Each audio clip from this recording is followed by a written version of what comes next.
I want to collect more records from terrorists, but less records from other people. How are you supposed to know, Megan? Use the Fourth What are you supposed Amendment. to? How are you supposed Use to? the Fourth No, I'll Amendment. tell you how you get a warrant. Listen, Senator. You know, when you're sitting in a subcommittee just blowing hot air about this, you can say things like that. When you're responsible for protecting the lives of the American people, then what you need to do is to make sure that you use the system the way it's supposed to work. Here's the problem, Governor. You fundamentally misunderstand the Bill of Rights.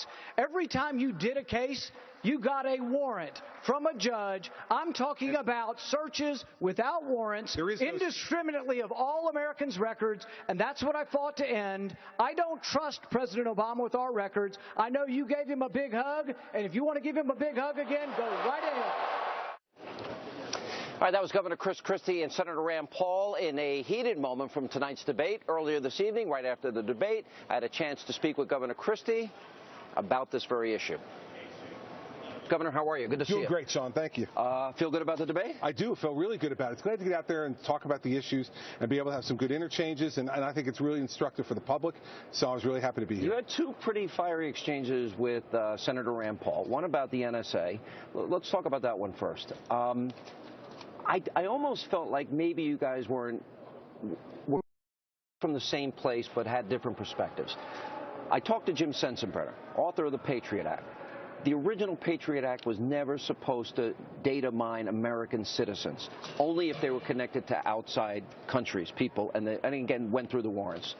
So, and I think he was talking about that, and you were saying that if we have reason, we ought to be monitoring people. Do you support full data mining? Listen, what I support, Sean, is to allow us to collect that data and then match it up against whether or not folks are receiving calls from known terrorists. Right now, what under the law Senator Paul put into effect, now the phone companies maintain that data. Well, if they don't maintain it, we can't get it.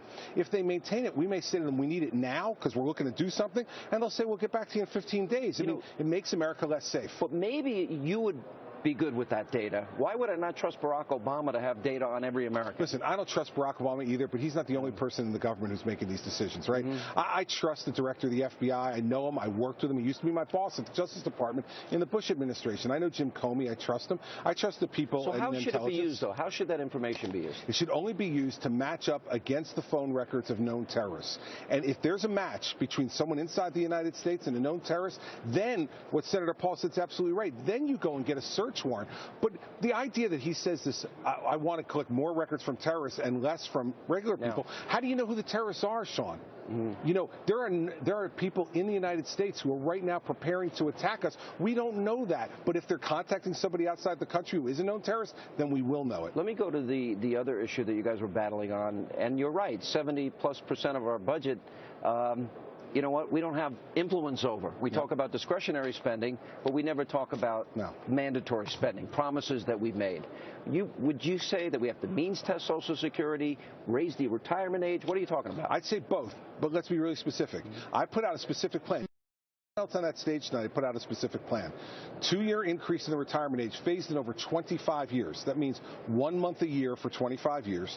Secondly, means test, but only for those people who are making over $200,000 a year in retirement income and have $4 to $5 million in liquid invested assets. Those people don't need a Social Security check. If we do those two things, we can save Social Security and not raise taxes. And I don't want to sound like I'm defending the quote rich here, but weren't they promised when they paid that money in that they'd get it back? They were. Won't we just basically licensing the government to steal and break a promise, though? I mean, as I said tonight, Sean, the lying and the stealing's already occurred. Sad, by past administrations. That's a good really point. Sad. It's the lockbox Al Gore talked about, right? 15 years ago. There's nothing but IOUs in the lockbox. So listen, this is what my campaign's about. I want to tell the truth to the American people, and I have confidence in the American people that they're strong enough to hear the truth. I trust them to hear the truth. What Governor Huckabee, with all due respect, was saying tonight is fantasy. It's fantasy, and the American people have heard enough of that. That's how the lying and stealing happens in the first place. So you had a good time? I had a great time. Governor, good to see you. See you in California. Appreciate it. See you in California.